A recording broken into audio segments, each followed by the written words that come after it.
What's up, guys? Chase Oliver here, bringing you my AEW Dynamite, January 5th, 2022. Wow, that's a mouthful to say. Hopefully I get used to saying it. But this is my review for the debut episode on TBS. Let's get started with this one. We opened up the new era of Dynamite with our AEW World Heavyweight Championship match between Adam Hangman Page and Bryan Danielson, where if it went to a draw, we would get a judge's decision, like this is some UFC fight or something. The match itself was great. You know, it's typical AEW World title matches. You know it's going to deliver. But I felt that this match literally took the wind out of the sails for the rest of the show because, man, the crowd was hot for this match. And I don't blame them. Dudes were getting bloodied up. They were battling. They were brawling. It felt like there was a lot of stakes on the line, and especially with how the way they were telling the story of the match, where Danielson was pretty much dominating most of the match. Like, let's be real, if it did went to judge's decision, you could make an argument, oh yeah, Danielson definitely won, but we didn't even have to go to the judge's baby, because Adam Hangman Page, he went on with that buckshot lariat, took out Bryan Danielson, and retained the AEW World Championship. I'm fine with the result. I'm fine with the decision. You know, could I say, why did they go an hour last time? Maybe because Bryan Danielson had the buckshot, scouted out, so it wasn't so easy for Hangman Page. There's a lot of arguments you can be made, but I will say this was a hot start for the AEW Dynamite episode. But just like most AEW episodes I watch, after a hot start, things just start going all over the place. One of the things that I like about AEW, and especially the Dynamite show, is that they don't have to rely on pay-per-views for me to, be invested in the product. Like, you can do big matches right then and there on any episode of Dynamite. And it's great because it feels like every episode could be worth watching. But this CM Punk and MJ feud, oh my God, it's run its course.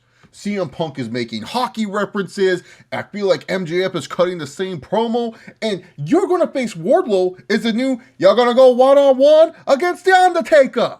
I swear, can we do something new? Can we have something new with these MJF feuds? They feel the same. Why are we waiting so long just to get Punk and MJF? This should have happened at Winter is Coming. CM Punk should be now looking at Hangman Adam Page and be like, you struggle against Dragon, I'm going to go kick your ass now.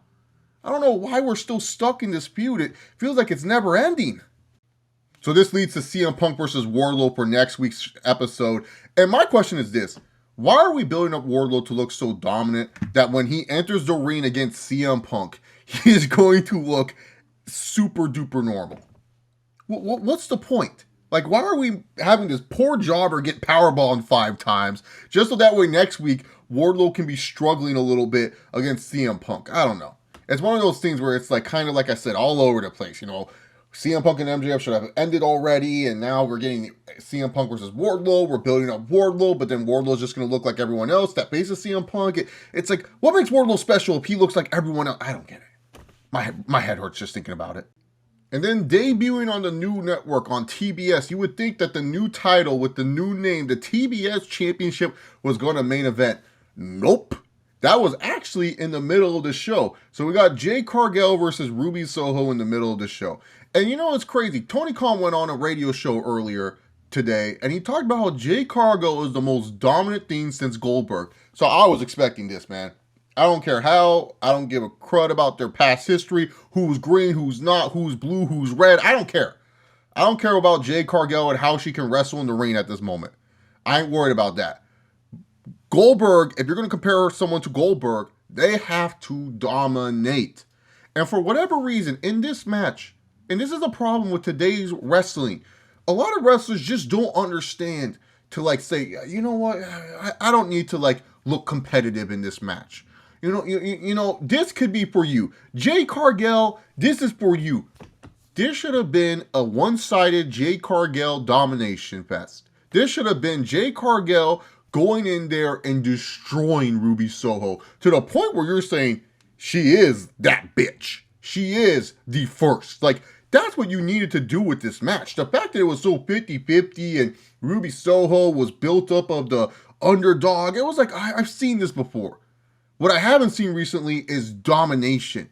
And we needed domination like that. Heck, you could have had it where Ruby cuts a promo afterwards, instead of doing the whole thing with Britt Baker and Riho and Jamie Hayter and all those other girls. You could have had it where, Ruby Soho goes like, look, I've been in the ring with Ronda Rousey, and Ronda Rousey didn't even do that to me.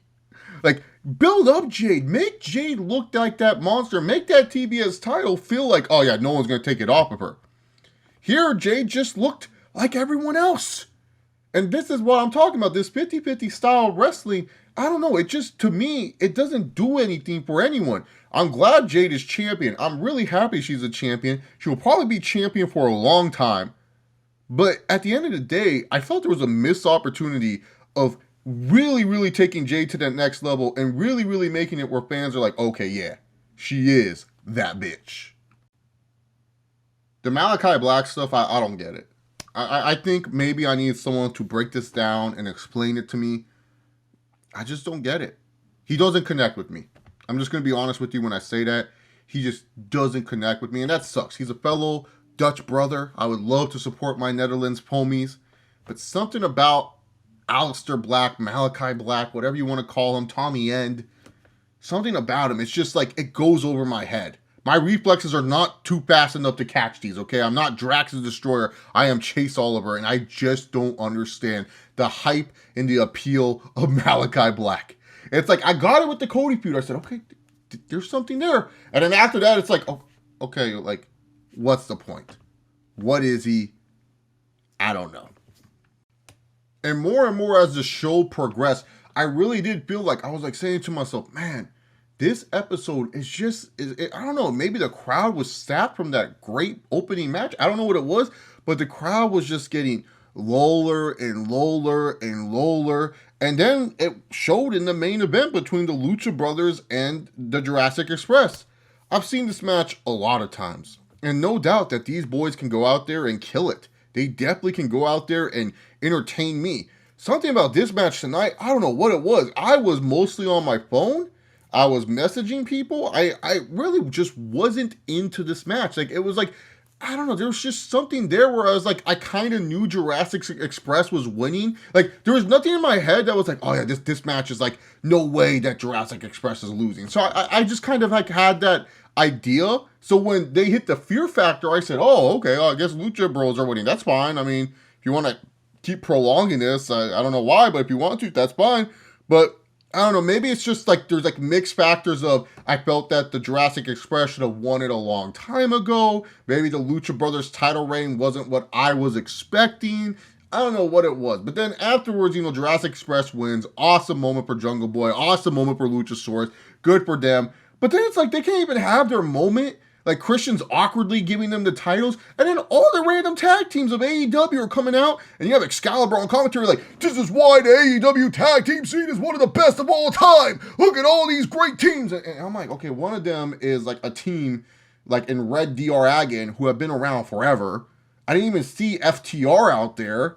All the other teams, I don't know, like they mostly wrestle on Dark and Dark Elevation, and when they do wrestle someone worth a darn, they end up losing. Didn't the Acclaim people just lose to Darby Allin and Sting? I don't know. I don't watch Rampage like that unless there's a reason to watch Rampage. But yeah, when it came down to it, I was just like, like this is cool for Jungle Boy and Luchasaurus. I'm happy they're champions, but I don't know, something just felt missing. Like it was like the only moment where I felt emotional was like when I saw his mom and sister, Jungle Boy Jack Perry's mom and sister, crying in the crowd. I felt there. I'm like, oh yeah, this feels like a first time title win. This feels great. This feels like all the hard work is paying off. And then afterwards, it just felt like, it's it's all about everyone else. Like when you're crowning a champion, sometimes you gotta make that moment about just that guy, the champion, or in this case, both these guys, the champions. Hi, this is Chase from the future. So when I was editing this video, I was on Twitter during my editing process, and I saw the video clip and everything that happened to Rey Fenix's arm. I didn't catch that live. I was just like, I saw the table spot, but I didn't really like look at it all the way. And oh boy, after watching on the replay, you don't like to see that. Get well soon, Rey Fenix. Overall, this week's episode of Dynamite, in-ring action-wise, if you loved that portion of it, it was a good episode of Dynamite. But when you come down to the storyline, card placement, and just overall entertainment factor, this was just a meh episode. Like, if the opener didn't happen, I would be like, man, this was not a really good episode of Dynamite. Like, Just being real, like you really want to get like a great opening match. I'm pretty sure a lot of people love the tag team main event. Like I said, it didn't click with me. I just thought it was But if you go based off, other people's objectives, and you also go ahead and you accept other opinions, you could probably see, okay, I can see why this is a good match. It just didn't click with me that night. That's just how it goes sometimes with professional wrestling. And by the way, I'm just some random dude. Not like my word is gospel of what I think about AEW Dynamite. I'm just here to entertain and give you guys my perspective. And overall, this episode of AEW Dynamite was a big old meh. That's how I felt about it. But hey, maybe Battle of the Belts will be better. I mean, you got title matches, it'll be a 1 hour show. Maybe tighten things up a little bit. So maybe next week's Dynamite will be a little bit better. Anyways, I would love to hear your guys' thoughts on AEW Dynamite in the comments section down below. Please give me your good, fun thoughts on the show. If you guys like what you saw, give this video a big old thumbs up. Follow me on Twitter at ChaseOliver68, where I just like to have fun and post tweets about wrestling and other things on there. Thank you guys for watching. I'll see you guys in the next video. Peace.